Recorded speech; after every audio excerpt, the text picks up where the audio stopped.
ஆண்டவராய் இயேசு கிறிஸ்துவின் நாமத்தினால உங்களுக்கு வாழ்த்துதலை தெரிவித்துக் கொள்கிறேன். இன்று ஒரு வசனத்தை நம்ம வாசித்து நாம் தியானித்து ஜெபிக்க போகிறோம்.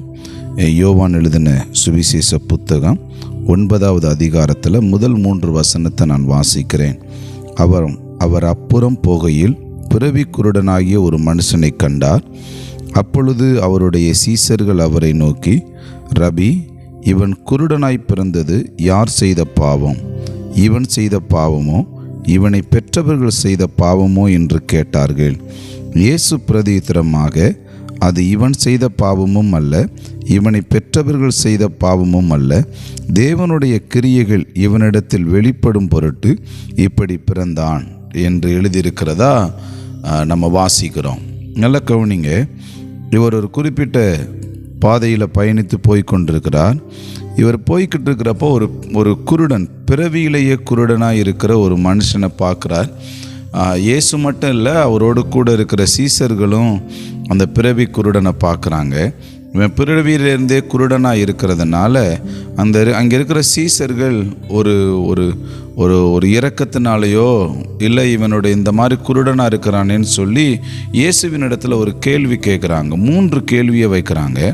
ஆண்டவரே, இவன் குருடனாக இருப்பதற்கு காரணம் இவன் செஞ்ச பாவமா இல்லை இவன் பெற்றவர்கள் செய்த பாவமான்னு சொல்லி 2 கேள்வியை வைக்கிறப்போ ஆண்டவர் அதற்கு ஒரு 3 பதில்களை சொல்கிறார். பாருங்களேன்.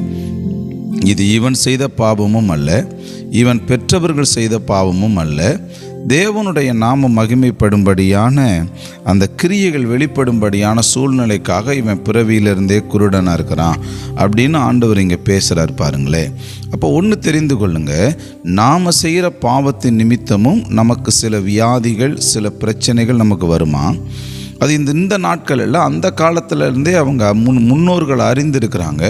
நாம் பாவம் செஞ்சோம்னா அந்த பாவத்துக்குரிய பிரதிபலிப்புக்குரிய நிலைகள் நம்ம வாழ்க்கையில் நடக்கும். நம்மளுடைய தாய் தகப்பன் செய்த பாவத்து நிமித்தம் சாபமாக நம்மளுடைய குடும்பங்களில் அது செயல்படும் என்பதை அந்த நாட்கள்ல இருந்தே அறிந்திருக்கிறாங்க. பாருங்கள். அப்போ ஒரு 3 காரியத்தை நம்ம தெரிந்து கொள்ளணும். என்னென்னா, சில காரியங்கள் நம்ம வாழ்க்கையில் நடப்பதற்கு காரணம் நம்ம செஞ்ச பாவமாக இருக்கலாம். சில காரியங்கள் நம்ம வாழ்க்கையில் நடப்பதற்கு காரணம் நம்மளுடைய தலைமுறையில் செஞ்ச பாவமாக இருக்கலாம். சில காரியங்கள் நம்மளுடைய வாழ்க்கையில் நடப்பதற்கு காரணம் தேவனுடைய நாமம் மகிமைப்படுவதற்காக கூட இருக்கலாம். நீ பாருங்களேன், இயேசு ஒரு வீட்டில் இருக்கிறார். அந்த வீட்டில் அவர் அமர்ந்து இருக்கிறப்போ மேற்கூரையை பிரிச்சுட்டு ஒரு 4 பேர் கட்டிலோட கூட ஒருத்தனை இறக்குறாங்க. இறக்குன உடனே இந்த 4 பேருடைய விசுவாசத்தை பார்த்துட்டு சொல்கிறாரு, உன் பாவம் மன்னிக்கப்பட்டதுப்பா, நீ எழுந்து நடன்னு சொல்கிறார். அப்போ உடனே அவன் எழுந்து நடக்க ஆரம்பிக்கிறான். அவன் வாத நோயோடு கூட படுத்து கிடந்த அவன் இயேசு சொன்ன இந்த வார்த்தை அவனை விடுதலை ஆக்கிடுச்சு. அப்போ என்னன்னா, அவனுடைய செய்த பாவத்தினுடைய பிரதிபலிப்புனால அவன் அந்த அளவுக்கு படுத்த படுக்கையாக கிடந்திருக்கிறான். அப்போது நம்ம செய்த பாவத்தினுடைய பிரதிபலிப்புக்குரிய காரியங்கள் நம்ம வாழ்க்கையில் சம்பவிக்கும். அப்போ நம்மளுடைய பெற்றோர்கள் செய்த பாவத்தின் நிமித்தம் செயல்படுகிற காரியங்கள் தலைமுறைகளில் பாதிப்பை உண்டாக்கும். இது இது இது இது எல்லாருடைய வாழ்க்கையிலையும் நடக்கிறதுனால நான் பாவம் என்கிற காரியத்தை கொஞ்சம் ஞானத்தோடு கூட அதை செய்யாமல் இருக்கிறப்போ நாம் அந்த மாதிரி தலைமுறைகளில் நம்ம வாழ்க்கையில் அனுபவிக்க வேண்டிய சில விதமான இக்கட்டான காரியங்கள்லேருந்து நாம் விடுதலையாக்கப்பட முடியும். இன்றைக்கி எந்த விதமான பாவத்தோடு கூட எந்த விதமான பிரச்சனைகளோடு கூட நீங்கள் இருந்தாலும் கர்த்தர் இந்த நாளில் அவர் மன்னிக்கிறப்போ முழு விடுதலையை உங்களுக்கு கட்டளையிடுவார்.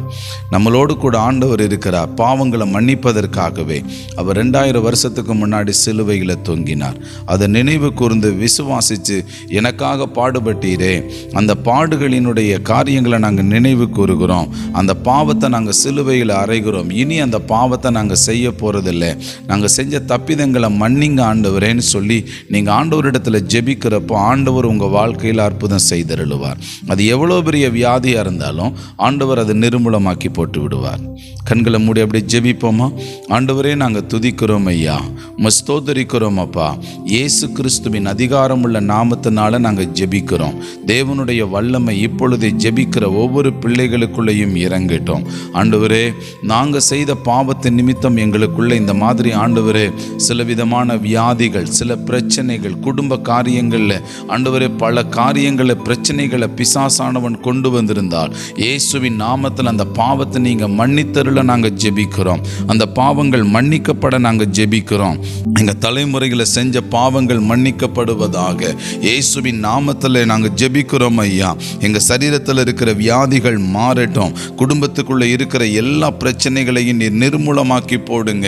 கர்த்தருடைய ஆவியானவர் எங்கள் குடும்பத்துக்குள்ளே இருக்கிற எல்லா குழப்ப நிலைகளையும் மாற்ற நீர் இறங்கி வரணும்னு சொல்லி ஜெபிக்கிறேன். அக்னிமயமான வல்லமை இறங்கட்டும், அக்னிமயமான கரம் இறங்கட்டும். எங்கள் பாவங்களை தயவாய் மன்னித்தருளுங்க, எங்கள் அக்கிரமங்களை தயவாய் மன்னித்தருளுங்க. தேவ ஆவியானவருடைய கரம் எங்களுக்குள்ள செயல்படுகிற நல்ல தயவுக்காக நாங்கள் நன்றி செலுத்துகிறோம் ஆண்டவரே. உம்முடைய நாம மகிமைப்படும்படியான காரியங்கள் எங்கள் வாழ்க்கையில் நடப்பதற்கு நாங்கள் எங்களை நாங்களே விட்டு கொடுக்கிறோம், அர்ப்பணிக்கிறோம் ஆண்டவரே. நீங்கள் எங்களோடு கூட இருங்கப்பா. எங்கள் வியாதிகளை மாற்றினதற்காக நன்றி, எங்கள் வியாதிகளை நிர்மூலமாக்கினதற்காக நன்றி. கட்டிகள் கரைந்து போகட்டும், அற்புதங்கள் நடக்கட்டும், சரீர பலவீனங்கள் மாறட்டும். கை கால் பலவீனத்தினுடைய நிலைகளில், இடுப்புகளில் பலவீனத்தோடு இருக்கிற எந்த நபர்களாக இருந்தாலும் உடைய கரம் தொடுவதாக, பாவத்தை மன்னிப்பீராக. தேவ பிரசன்னம் இறங்கட்டும்னு சொல்லி ஜெபிக்கிறேன். சுகபலன் ஆசீர்வாதத்தை கொடுங்க, நன்மையினால் நிரப்புங்க. இயேசுவின் நாமத்தில் ஜெபிக்கிறோம் பிதாவே, ஆமீன் ஆமீன்.